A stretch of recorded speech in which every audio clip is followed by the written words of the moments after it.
In case you're one of those who likes to read along, somebody reads out loud, then feel free to use this. If not, just read it to yourself. It helps me if I read it out loud to myself. But again, this is just in case you would like to read along. This is here for you. This is the story of D.B. Cooper, the D.B. Cooper hijacking. This won't mean a whole lot to you right now, but I do want to show you that up here at the top, this is from an FBI.gov file.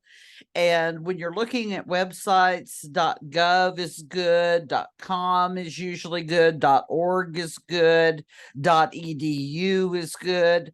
But this is a legitimate website, and it's basically, you can look up all of the infamous mysteries and solved cases that the FBI has covered.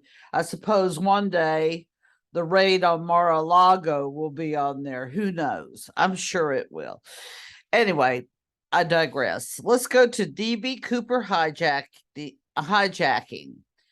And it says here, on the afternoon of November 24th, 1971, a nondescript man calling himself Dan Cooper approached the counter of a Northwest Orient Airlines in Portland, Oregon. He used cash to buy a one-way ticket on flight number 305 bound for Seattle, Washington.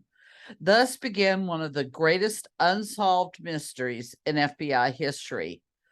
Cooper was a quiet man who appeared to be in his mid-40s, wearing a business suit with a black tie and white shirt.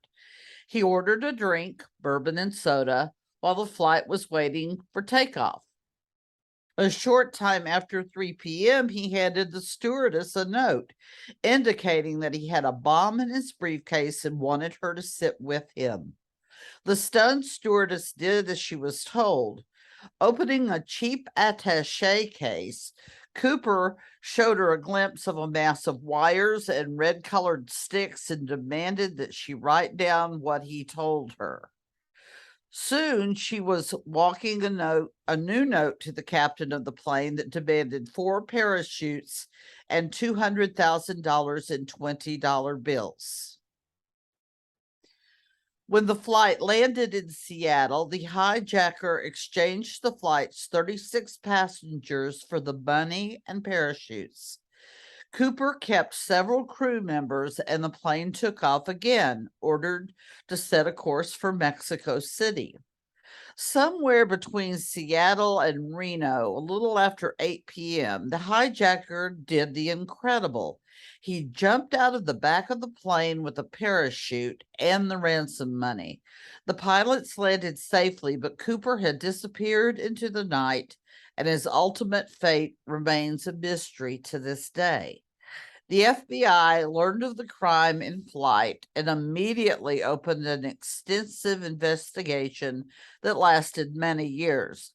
Calling it NORJAC for Northwest Hijacking, we interviewed hundreds of people, tracked leads across the nation, and scoured the aircraft for evidence. By the 5-year anniversary of the hijacking, we'd considered more than 800 suspects and eliminated all but 24 from consideration. One person from our list, Richard Floyd McCoy, is still a favorite suspect among many. We tracked down and arrested McCoy for a similar airplane hijacking and escape by parachute less than 5 months after Cooper's flight. But McCoy was later ruled out because he didn't match the nearly identical physical descriptions of Cooper provided by 2 flight attendants and for other reasons. Perhaps Cooper didn't survive his jump from the plane. After all, the parachute he used couldn't be steered. His clothing and footwear were unsuitable for a rough landing, and he had jumped into a wooded area at night, a dangerous proposition for a seasoned pro, which evidence suggests Cooper was not. This theory was given an added boost in 1980 when a young boy found a rotting package full of $20 bills $5,800 in all, that matched the ransom money serial numbers.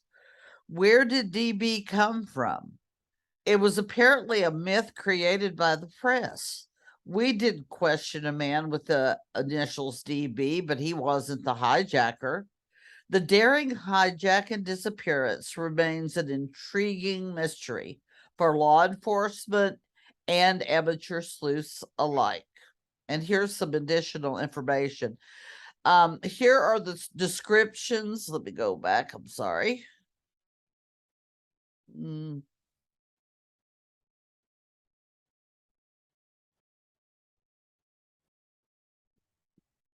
me get that back.